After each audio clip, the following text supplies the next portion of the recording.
Welcome to the first lesson of the 8th module, which is on combined stresses part 1, or more precisely let us call it as the stresses which are developed due to the combined actions of loading in the members. In fact, so long we have discussed the action of different kinds of forces in the member which are acting in an individual form. Say for example, when we have discussed about the axial force in a bar, the force was acting normal to the section and we have computed the corresponding stresses which we have called as normal stress. Subsequently, we have looked into that if a pressure vessel is subjected to pressure, we have computed the stresses on the outer shell which is in the circumferential and the longitudinal direction. Subsequently, we have computed the stresses in a bar which is subjected to another kind of forces which we have called twisting moment.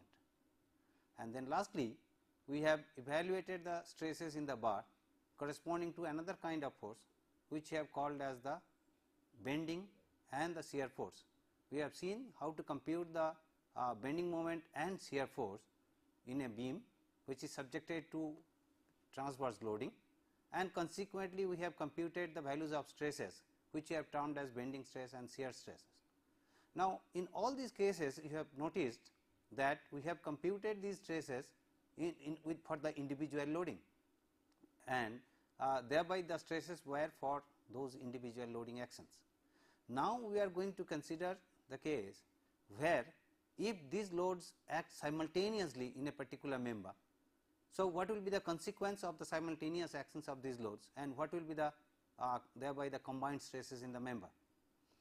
Hence, once this particular lesson is completed, one should be in a position to understand the concept of combined loadings and thereby the combined stresses in members. Also, one should be in a position to evaluate the stresses in structural members that develop due to such combined loadings. The scope of this particular lesson includes therefore, well, as we do the recapitulation of previous lesson, we will be looking into the answers of the questions which I had posed last time, and in the process we will recapitulate some of the aspects of the previous lesson. In this particular lesson, we will make use of the developed formulae for evaluation of stresses for the combined actions of loadings. Now, as we have noticed that in earlier cases for individual loading situations, we have arrived at different stress formulae. Say for example, when a member is subjected to a twisting moment, we have seen that what is the relationship between the shearing stress and the torsional moment. Consequently, we have looked into that if a member is subjected to bending, then what is the relationship between the bending stress and the bending moment, and also the relationship between the shearing stress with the shear force. Now, all these aspects we have looked into, as I said, in an individual form. Now, in this particular lesson we will look into if there are actions of these loadings which are acting simultaneously or which are getting developed simultaneously because of some practical situations. Now, how do we compute the values of those stresses because of such combined loading forms? Also, once we will look into the examples for evaluation of stresses in structural members due to such combined loadings. Well, let us then look into the answers to the questions which were posed last time. The first question was, what will be the value of deflection in a simply supported beam which is a simply supported beam if the moment of inertia is doubled. Now, you must have noticed that while computing the value of the deflection, we make use of the moment of inertia of the cross section, and these are the expressions for the deflection values which we had evaluated in the previous lesson. Now, if we have a simply supported beam which is hinged at end A and is supported on a roller, thereby it is a simply supported beam which is subjected to uniformly distributed load, and let us say the intensity is Q per unit length. Now, for this kind of loading on a simply supported beam, the value of the maximum deflection delta is 5 Q L4 by 384 EI, and this we have seen we can evaluate this either using the differential equation for the beam deflection or we can make use of moment area theorem and we can compute the value of this deflection, which we have seen in the previous module. Also, if the same simply supported beam but is subjected to a concentrated load at the center, then the value of the maximum deflection is PL cube by 48 EI. This also we have seen in the previous module.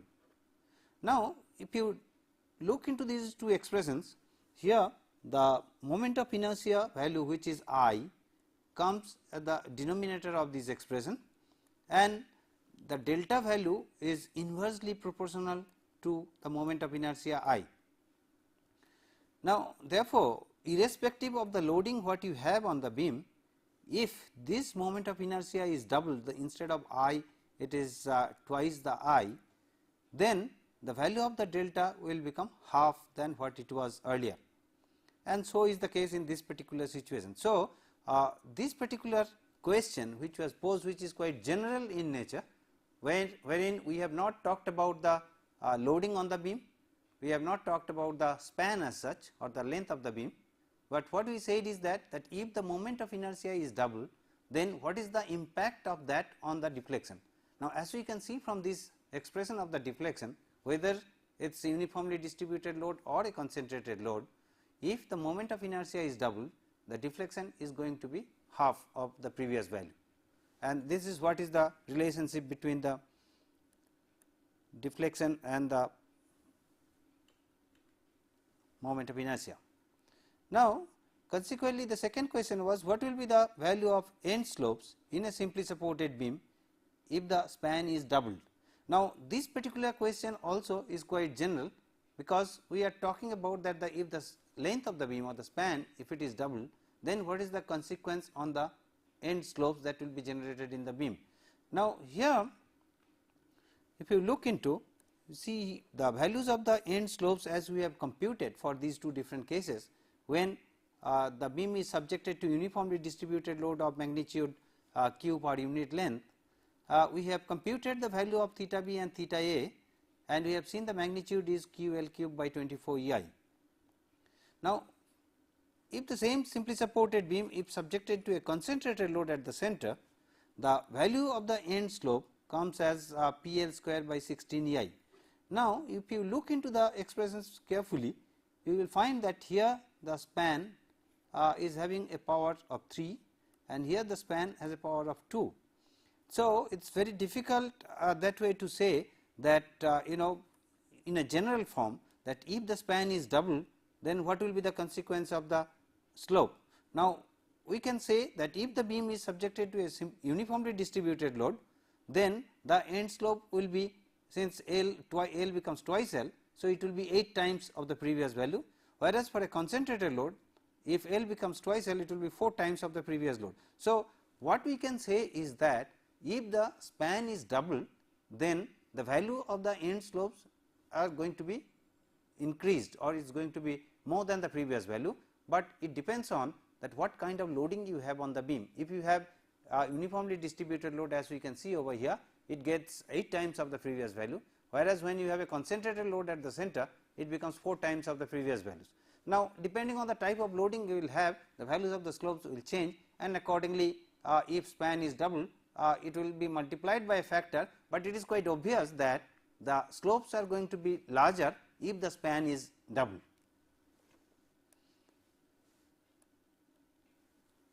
The last question we had was what is the value of slope at the tip of a cantilever beam subjected to concentrated load P at the tip of the beam. Now, the cantilever beam, as you know, is fixed at one end and is free at the other, and is subjected to a tip load P at the end of this beam, and we had computed that the value of theta b, the slope at end B, is equals to PL square by 2 EI, and as you can compute it very quickly using moment area theorem. Now, as you know, the bending moment diagram, if you draw it, it is a triangular one having the value of this particular ordinate as PL by EI, that is the M by EI diagram, and as you know that the slope of this particular end with reference to the tangent drawn at this particular point is nothing but area of the M by EI curve between A and B, and which is equals to half times PL by EI. multiplied by the length, and that gives you PL square by twice CI. So, that is the slope, and the negative sign indicates that it is moving in a clockwise form.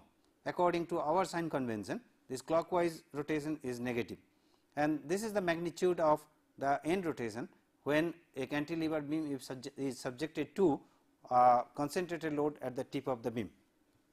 Well, these were the answers of the questions which were posed last time. Now let us look into that if the members are subjected to, or on what situations a member is subjected to the combined actions of loading. Say this is an example where this helicopter blades, they are connected to this rotor. At this particular point there is a shaft which is like this, and this particular shaft is, when this fan rotates, gives a twisting moment to this shaft, and also in the process that when the fan moves and gradually it gets lifted up, the shaft experiences a pull in the vertical direction. So, this particular member, if we look into the shaft part of it, it is subjected to a load P, which is an axial pull. At the same time it is subjected to a twisting moment. So, at a particular point of time the shaft may be subjected to the combined actions of this axial pull and the twisting moment T. Now, as we have seen from the previous cases, when we have discussed individually these loading actions, when a member is subjected to axial pull, it is subjected to a normal stress, which is P divided by the cross sectional area. Also, if a member is subjected to a twisting moment, then there will be shearing stresses generated, as we have already observed. Now, when you have the combinations of these two, that means the member is subjected to axial pull, at the same time it is subjected to a twisting moment, that means there will be both normal stress as well as the shearing stresses. So, we will have to compute these individual stresses and then combine them together suitably, so that we can arrive at what could be the maximum possible stress that can generate in the member at any point. And as designer, we are concerned with that, what is the maximum possible value of this particular, of any stress that can generate in that particular member, and we must safeguard the member against that maximum value of the stress. Now, let us look into another example where we come across the combined action of the loading. Here you see this beam member is hinged at this particular end, is pinned, and at this particular end it is connected with a cable. Now, the member is loaded in the transverse direction, let us call by load P1, P2 and so on. Now, if we take the free body of this particular member, if we take a cut in this cable and if we take the free body of this particular part, now the end reactions will be represented by the horizontal, vertical and the horizontal reactive forces.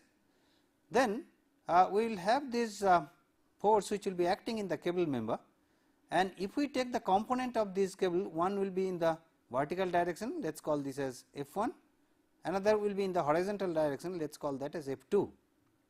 Now, this horizontal force, the vertical force, now when we take the summation of horizontal forces equals to 0, we get the value of the horizontal reaction which is equivalent to F2, H is equals to F2, and this force is acting along the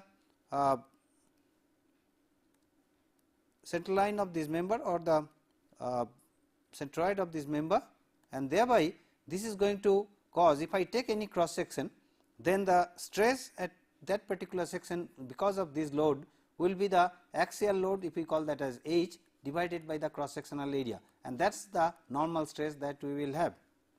Now, apart from that, since this particular beam is acting with the supports, the vertical reaction here, and the vertical component of this particular force also is going to hold this particular point.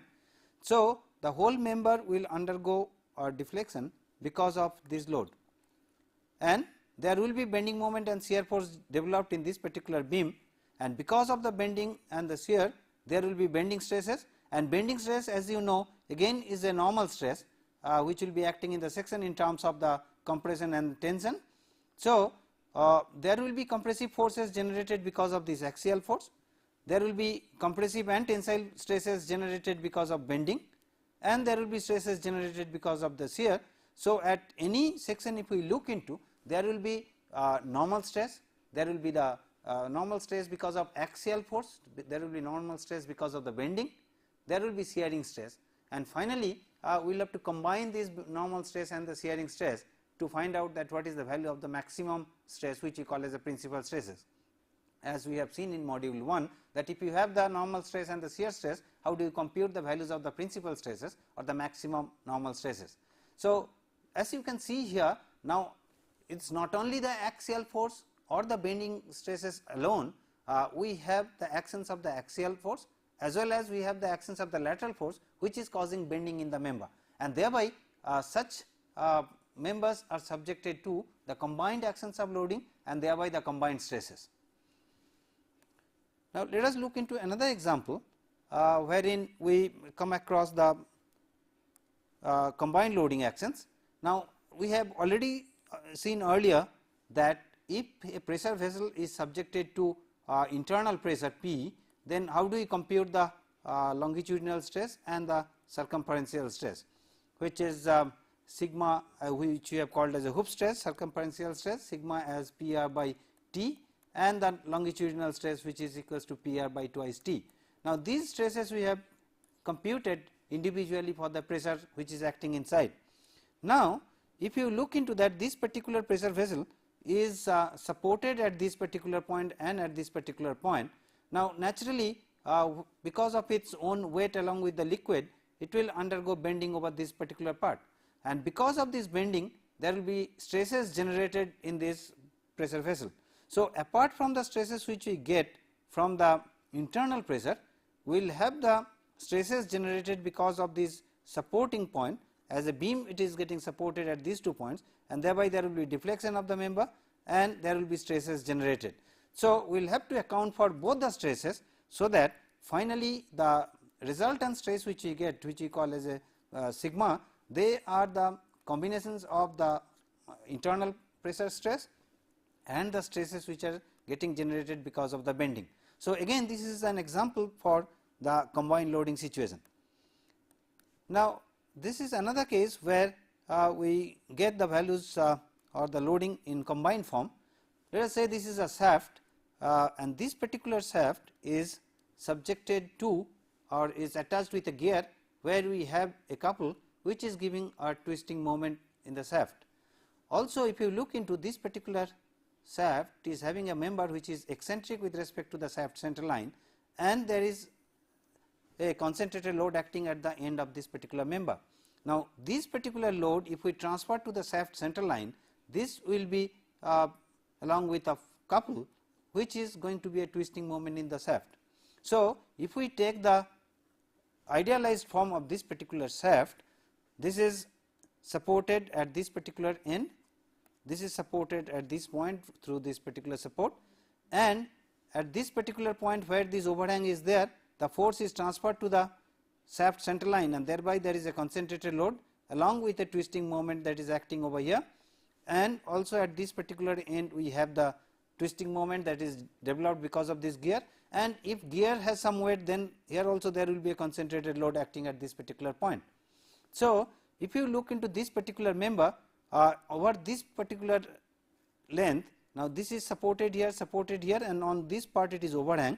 So, it is a kind of a overhang beam subjected to a concentrated load at the center, subjected to a concentrated load at this end, and subjected to a twisting moment at this particular point and at this particular point.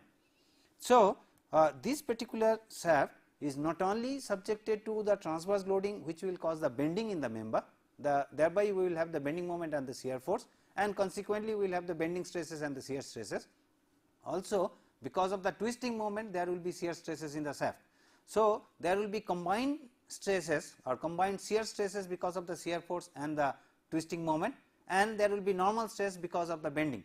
And now, once we have this bending stress and shear stress, then we can compute the values of the resultant stress, as we have seen earlier in module 1, that using Mohr circle we can find out the value of the maximum normal stress, which we have called as principal stresses, using the normal stress and the shear stress values.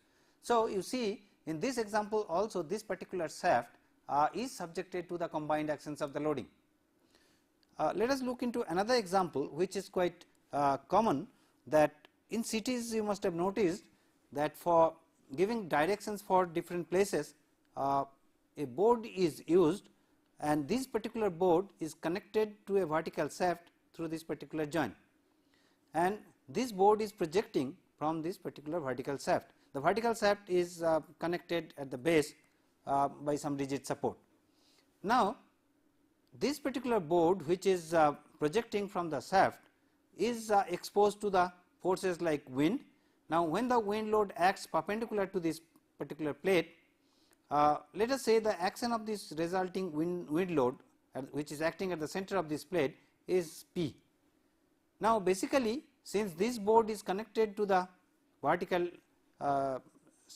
shaft or the vertical rod, now this load will be transferred to this, because finally the load has to be transferred to the base below.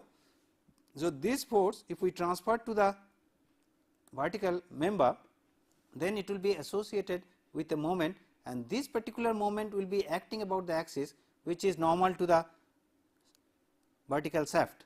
Now, and this moment we call generally as the twisting moment. So, if we look into the idealized form of this particular configuration, if we look into the idealized form of this vertical shaft, this looks like this, that it is one end of this member is connected which is simulating this particular support, other end is free, and at this particular point the load, concentrated load is getting transferred to the shaft along with a twisting moment. The vectorial direction of this is this, and it is the twisting moment is acting in the member. Now, because of this transverse load, the beam will be subjected to a bending moment and there will be shear force as well.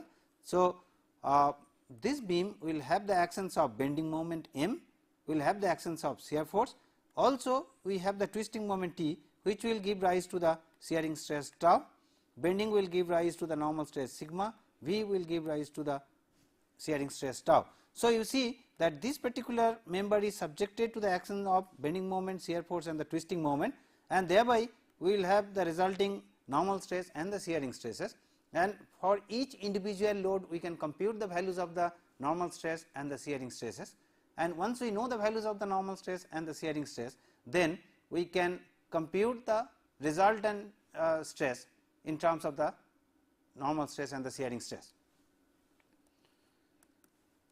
Well, let us look into this again. If we go back to the expressions which we have already derived. Now, for the in the first module we had looked into that if you have a axial load in the member, then the stress, normal stress we compute as sigma equals to P by A. Subsequently, we have seen that if a vessel, pressure vessel is subjected to internal pressure, then it will be subjected to stresses which we have called as hoop stress or the circumferential stress, which is equals to PR by T. Also, we have computed the longitudinal stress which is PR by twice T.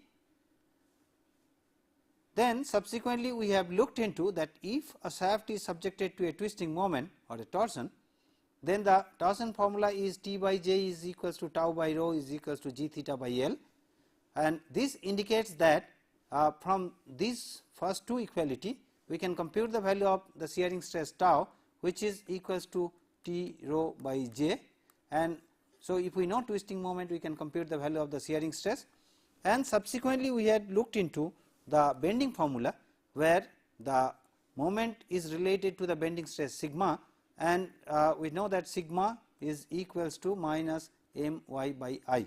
So, sigma, the bending stress, is related to the bending moment m, and also we had looked into that if you have shear force V, then the shearing stress tau is equals to V q by I b.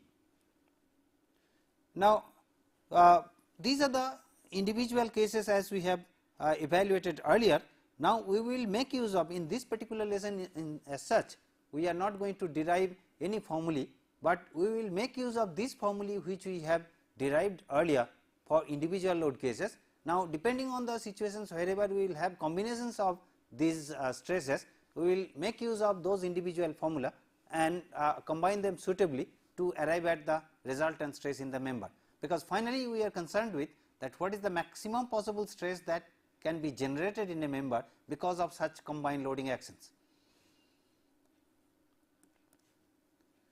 Well, now let us look into a case where we get a combined loading form, wherein we have a vertical member which is fixed at the base, and at the top we have a rigid bar on which a load P is acting, which is eccentric with respect to the center line of this member or the CG of this vertical member.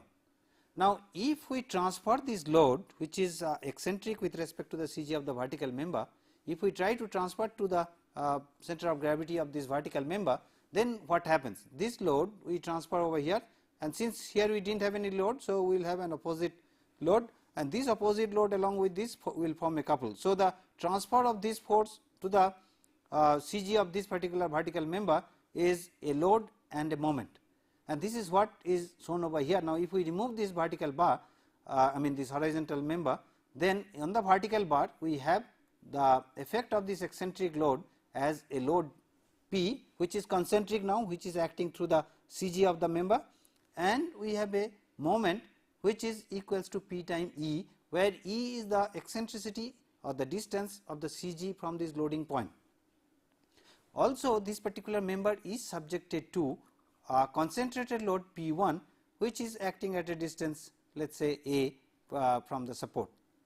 Now, if we idealize this particular situation, then probably we can describe the same thing in this particular form, that we have a cantilever member which is fixed at one end and the free at the other, and at this end we have a concentrated load P which is acting through the center of this particular member along with a moment M, bending moment M, and we have a transverse load P which is acting at a distance of A from the support.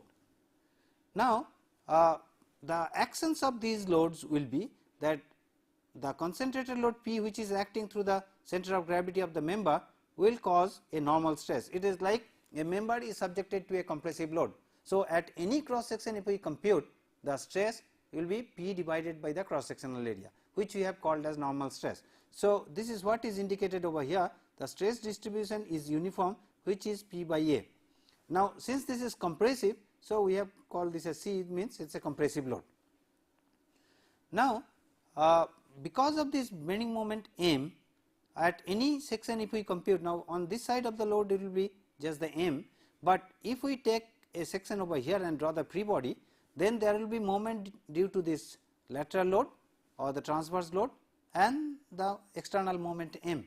So, at any section we can find out the bending moment because of this transverse load P and moment M, and if we call that moment as M, then the corresponding stress in this member will be My by I, as we have seen in case of, if we call this as M dash. M dash is the combination of M and P, effect of P, and finally we get the bending stress which is M dash Y by I.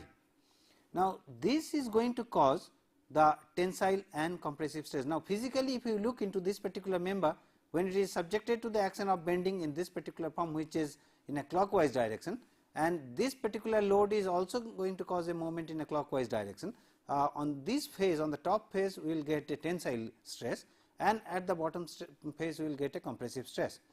Now, and this is what is indicated over here, that we have a stress distribution which is tensile at the top and compressive at the bottom, and which is varying linearly across the depth. Now, if we combine these two stresses, since we are writing in general terms P and M, now there could be three situations. Now, if I draw a section through the, or if I draw a line through the neutral axis, below neutral axis the member is always under compression, under the action of axial load and under the action of the bending, both are subjected to compressive stresses, and thereby below neutral axis you will find that you have always the stresses as compressive stresses.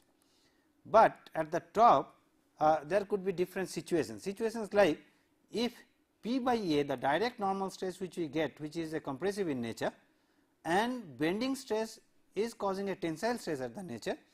If tensile stress is larger than this compressive stress, that means if M dash Y by I, if it is greater than P by A, then we will get a tensile stress at the top. If this my by I is equals to P by A, then at the top we will get a stress which is equals to 0, and if m dash y by I is less than P by A, then we will get that a stress which is compressive at the top. So, you can get either this configuration or this configuration or this configuration depending on the magnitude of the axial load P and the bending moment M. So, at the bottom, because since the axial compressive force is giving a compressive stress everywhere and the bending is giving the compressive stress at the lower part of the below the neutral axis, the bottom zone always you have the compressive stress, whereas in the upper zone you can have either tensile stress or compressive stress or 0 stress depending on the magnitude of the bending and the axial force you have, and this is what is represented over here. Now, we can take another example of this kind of combined stress situation where the beam is a simply supported one, having a support, a hinge support on one end and a roller support at the other, and is subjected to a compressive force P, and you have transverse load, let us say P1, P2, P3.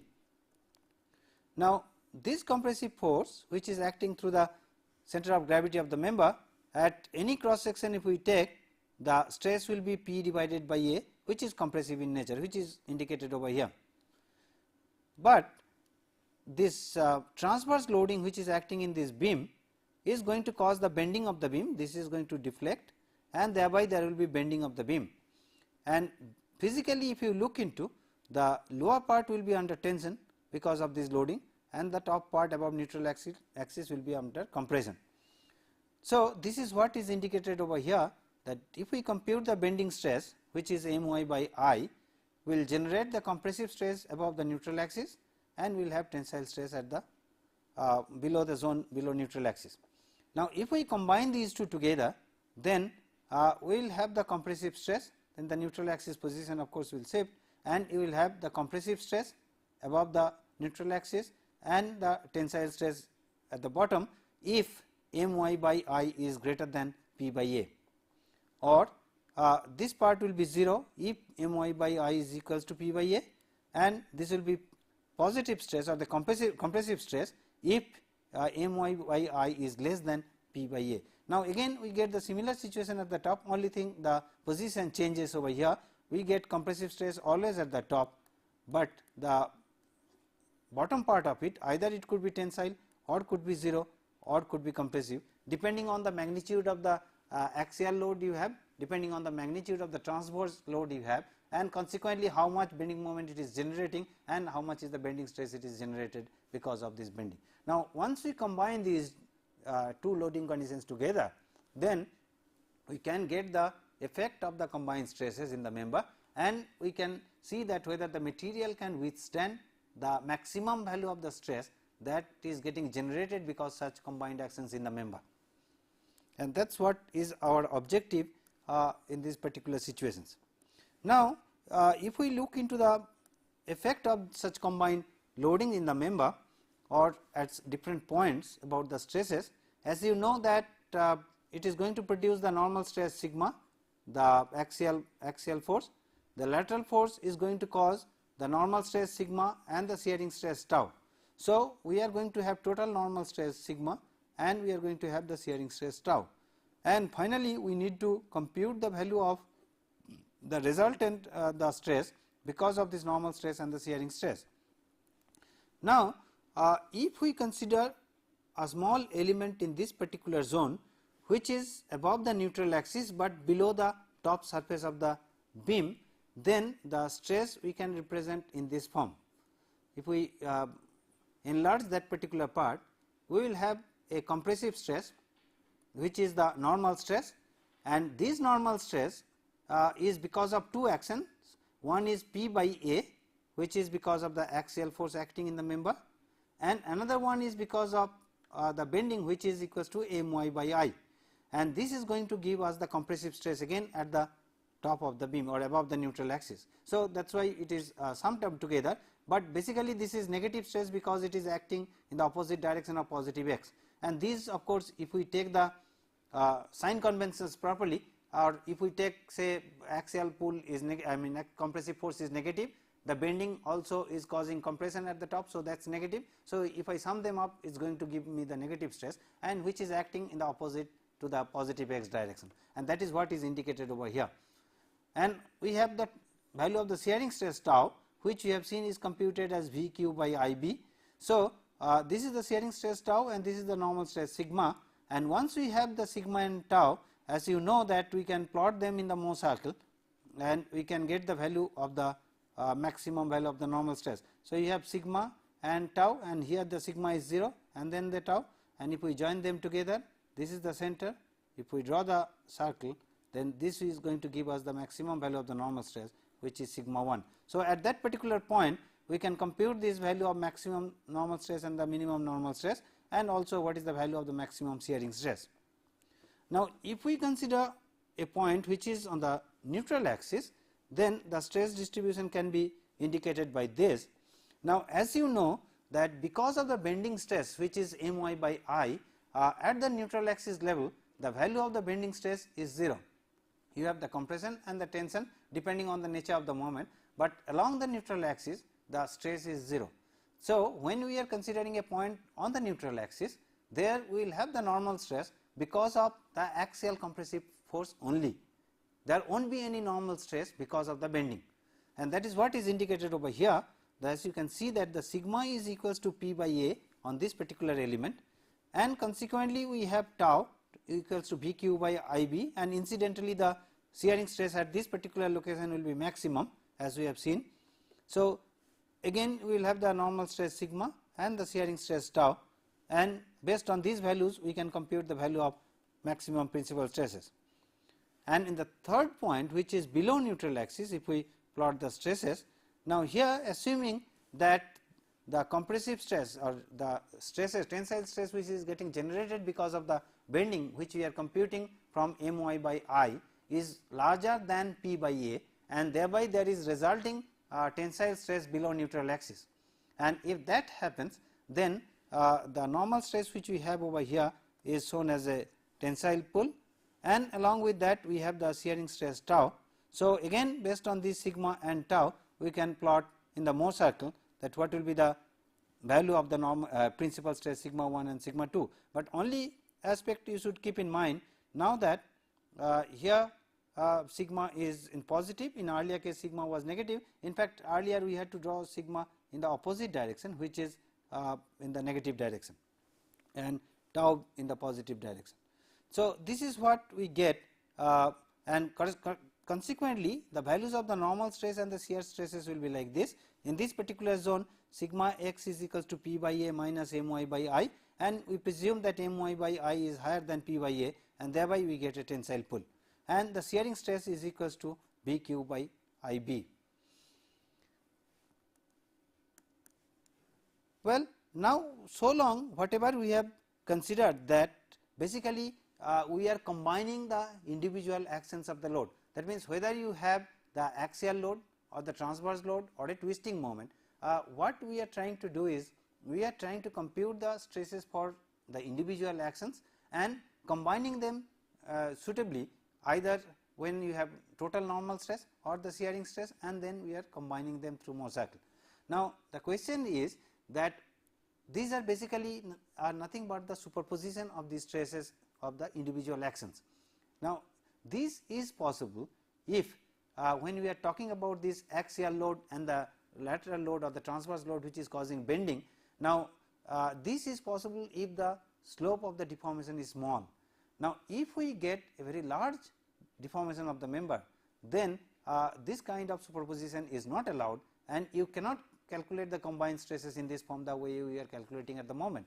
Means that if you have the axial pull and if your deformation is large, now at any point where the deformation is delta, then you will have the value of m because of this p is equals to p times delta.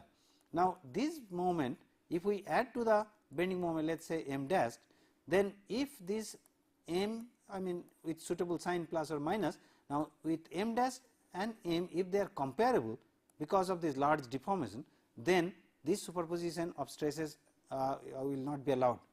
But if the value of m is insignificant in comparison to m dash, where delta is small, then we can ignore this and we can use the superposition and we can compute the values of the stresses at different point because of these combined actions. And this is what is the one of the important aspects should be kept in mind. Well, then having discussed these actions of different loads or the different load combinations, let us look into some example where a member, a beam member which is fixed at one end and free at the other, which we call as a cantilever, is having a bracket at this particular end and is subjected to a pull of 100 kilonewton at this bracket. So, a 100 kilonewton force is applied to the bracket as shown in the figure.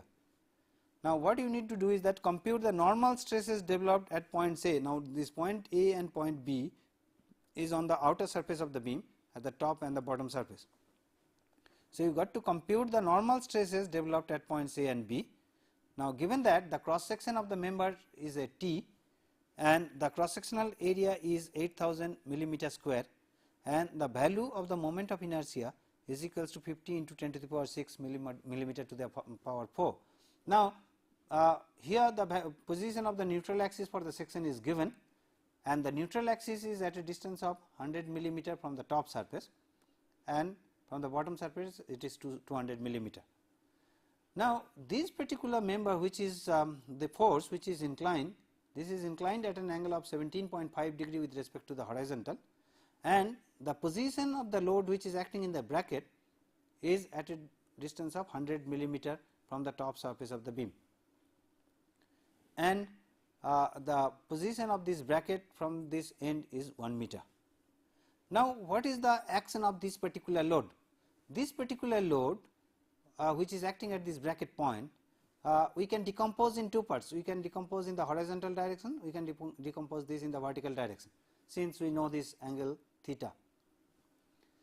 Now, this particular horizontal load which is acting at the away from the top of the beam, if we transfer that beam to the load to the CG of the member and then thereby it will be an axial pull to the member, but if we do that it will be associated with a moment. So, this load can be transferred to the CG of the member with a load and a moment and the vertical component of the load is going to cause a bending in the member. So, let us analyze that first, that how do we do that. Now, here this 100 kilonewton load is acting at an angle of let us say theta, which is equals to 17.5 degree here. Now, the first step is we decompose this load into two directions, one is P1, another one is P2 and P is 100 kilonewton. So, P1 is 100 cos 17.5 degree. So, this is equals to 95.4 kilonewton and the vertical component of this P2 is equals to 100 sin 17.5 degree, which is equals to 30 kilonewton. So, we have two force components of this 100 kilonewton axial pull, which is P1 and P2. Now, this P1 is acting away from the CG of the cross section of this member. Now, if I transfer this horizontal load at the CG of the member, then it will be associated with a moment as it is indicated over here. Now, this load P1 is transferred to the CG of the member and it is associated with moment m, which is equals to load P1 times this eccentricity E. So, the value of the moment m is equals to P1 into E, which is 95.4 is the axial pull and 0.2 is the distance E, and that gives you 19.08 kilonewton meter is the moment. So, we have the value of the moment and the axial pull. Now, this axial pull is through the center of gravity of the member and thereby it gives a normal stress at any cross section. Now, we have the bending moment M1 acting at the end and we have the transverse load P2 which is acting at a distance of 1 meter from the support, which is acting 1 meter distance from the support. Now, let us look into the what is the actions of this load individually. Now, if we have this, that axial load P1 which is acting at the CG of the member, now this is going to give us a normal stress. Now, at any cross section, if we compute the value of the stress sigma, which is equals to P1 by the cross sectional area A, and we have called that as say positive stress because it is tensile, and according to the sign convention our tensile is positive. So, tensile stress, axial tensile stress, we have called that as a positive. So, sigma is equals to P by A, which is 95.4 into 10 to the power 3 so much of Newton divided by 8000 millimeter square. So, this gives us 11.925 megapascal. Now, let us look into the action of this bending moment M1. Now, this moment M1 which is acting at this end, for this at any cross section if we take a free body, we will get that M as negative of M1, and therefore, this is the bending moment diagram where the bending moment is negative everywhere. Now, because of this, as you can see even physically, that at the top we get a tensile stress, at the bottom we get a compressive stress, and as we know the tensile we designate our sign convention is positive and compression is negative. Now, if we compute the value of sigma which is my by I, sigma equals to minus my by I, and m is negative, y at the top is positive which is 100, and I for this member is 50 into 10 to the power 6. So, we get a value of plus 38.16 MPa. So, this is the value of the stress which is acting at the top of the beam. Now, consequently, if we compute the stress sigma b at the bottom of the beam, this is equals to again minus of m. Now, y since it is downwards, so it is minus. So, thereby we get a minus sign minus 76.32 MPa, which is compressive at the bottom. Now, let us look into the action of this particular load which is a vertical load at a distance of 1 meter from the support. For that, if we draw the bending moment diagram, the bending moment diagram is a triangle, and the value of this is equals to P2 into 1 meter is equals to P2 kilonewton meter, and P2 is 30. So, each one is 30 kilonewton meter is the moment over here. Now, this is a positive moment. Now, if we compute the stress at the top, now because of this the bending which is going to happen physically, this member is going to be lifted up in this form. So, we will have tensile stress at the bottom and compressive stress at the top. So, as per our sign convention, this is negative at the top and positive at the bottom, and that is what is represented here. Now, stress sigma is equals to minus my by I, m is positive. So, this is minus 60 MPa. So, giving the negative or the compressive stress at the top. Sigma b, the stress at the bottom, is equals to my I, y is minus 200. So, this is plus 120 MPa. So, these are the values of the stresses that we get at point A and B because of three individual loading actions. One is the axial pull, another one is the moment, and another one is for the vertical load. Now, you see that the inclined load which we had, that we have first we have decomposed in horizontal and vertical direction, and the horizontal load which was away from the center of gravity of the beam, we have first pulled that load into the CG line, and when we do so, since it is eccentric loading, it gets associated with a couple. So, the cantilever beam now is subjected to this axial pull which is concentric, then we have a moment, a couple acting at the tip of the beam, and we have a vertical load which is acting at a distance of 1 meter from the support, which is causing a bending in the beam. So, we have seen the three individual actions. Now this is a case of a combined stresses. So, we combine them together, we individual stresses we join them together to get the final effect at point A and B. Now, if we do that, so at A we will have plus of this and minus of this, and at B we will have plus of this, minus of this, and plus of this. So, let us look into then finally what we get of the stresses. So, these are the values of the stresses that we get, that at A we have plus P by A, this is plus because of the tip moment M1, and this is because of the vertical load which is acting in the beam. So, resulting of this gives us minus 9.915. That means, this is a compressive stress that is acting at the top of the beam, and at the bottom we get sigma b, which is equals to 11.925, which is P by A, minus 76.32, this is because of the couple, and this is because of the vertical load which is causing 120 MPa. So, finally, if I join these three together, we get a stress of 55.605 MPa, which is again tensile in nature.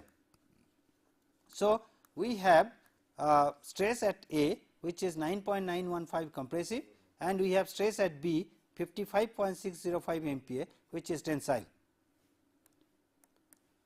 Now, let us look into another example, which is we have a beam which is simply supported. The beam ABC is supported by a pin at A and by a cable at C at this point. Now, what you will need to do is, you will have to determine the largest value of P, so that the normal stress in the beam is limited to 120 MPa. If the normal stress value is 120 MPa, then what will be the value of P? The cross section of the beam is 100 by 400. Now, if we look into the free body of this particular beam, it will be like this, that if we take the cut in the cable, there will be a cable force, let us call that as F, and again as we have done in the previous example, we take the components of this force in the horizontal and the vertical and the horizontal direction, and thereby if this is theta, now you see that these distances are, this is 4, this is 3, so this is 5 and this is theta. So, cos theta is equals to 3 by 5, which is equals to 0.6, and sin theta is equals to 4 by 5, which is equals to 0.8.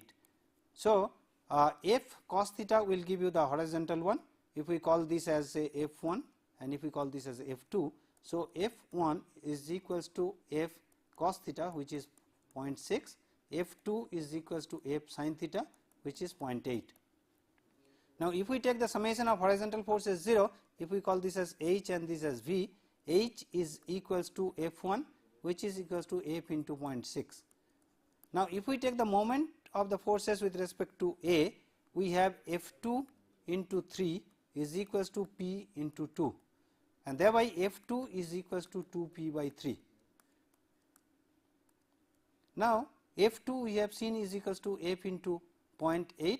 So, f into 0.8 is equals to 2p by 3, or f is equals to 2p by 2.4.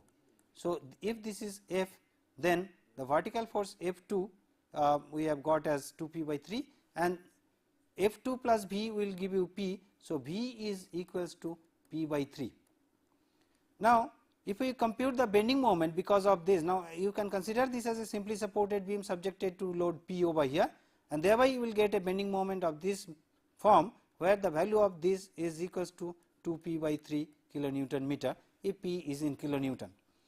So, this particular member will be subjected to the action of this axial force, which is F1, which is equals to F times 0.6, and F being 2p by 2.4, this is equals to p by 2.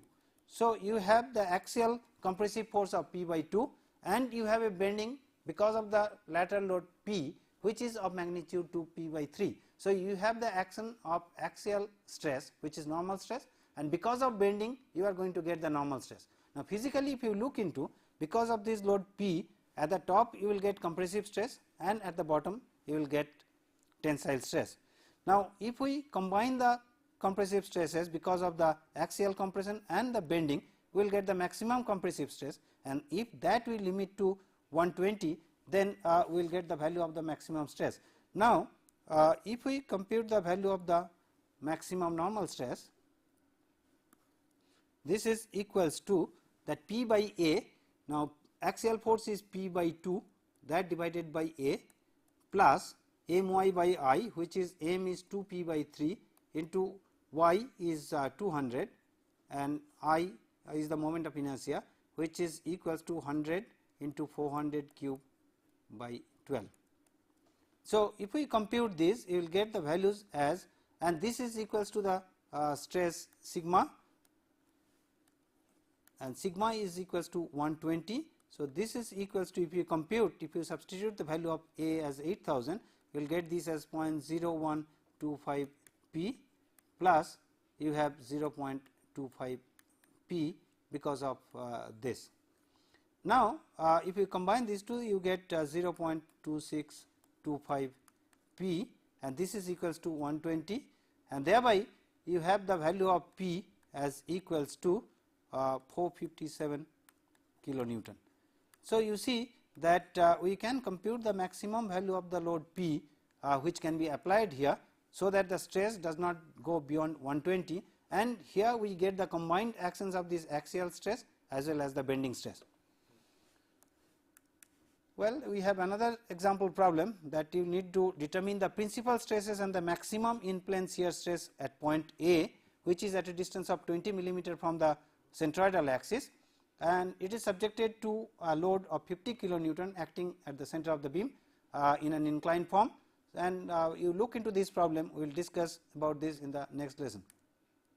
Well, then to summarize, here in this particular lesson we have looked into the aspects of the previous lesson. We have recapitulated some aspects of the lesson we have already done in the last lesson. Then we have looked into the concept of different types of combined loading and thereby the combined stresses that is generating, and we have looked into some examples to evaluate the combined stresses in members, and after analyzing them properly for the individual loading cases, and what are the actions of finally the combined loading situation. And these are the questions given for you. How will you evaluate the combined stresses if the member is subjected to axial load and bending moment? How will you evaluate the principal stresses if the member is subjected to axial load and bending moment? And what is the value of normal stress on the neutral axis when the member is subjected to axial load and bending? Well, look into these questions, try to go through the lesson. We will give you the answers of the questions in the next lesson. Thank you very much.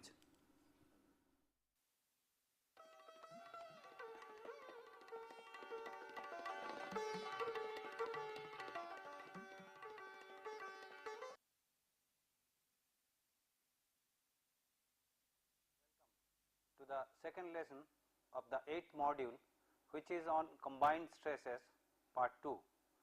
In fact, in the last lesson we have discussed about, or we have introduced the concept of the combined stresses in a member, wherein a particular member is subjected to a combination of loads, say for example axial load and the torsion, or the torsion and the bending, or could be axial load and bending, and various combinations of these individual loads. Now, we have also looked into that how do you compute the stresses when a particular member is subjected to the combinations of these different loads. Now, in this particular lesson we are going to look into some more aspects of such combined loads and how do we analyze them, and thereby we compute the values of the stresses. Hence, it is expected that once this particular lesson is completed, one should be able to be acquainted with some more aspects of combined loadings in a particular member, and thereby the evaluation of the combined stresses in members.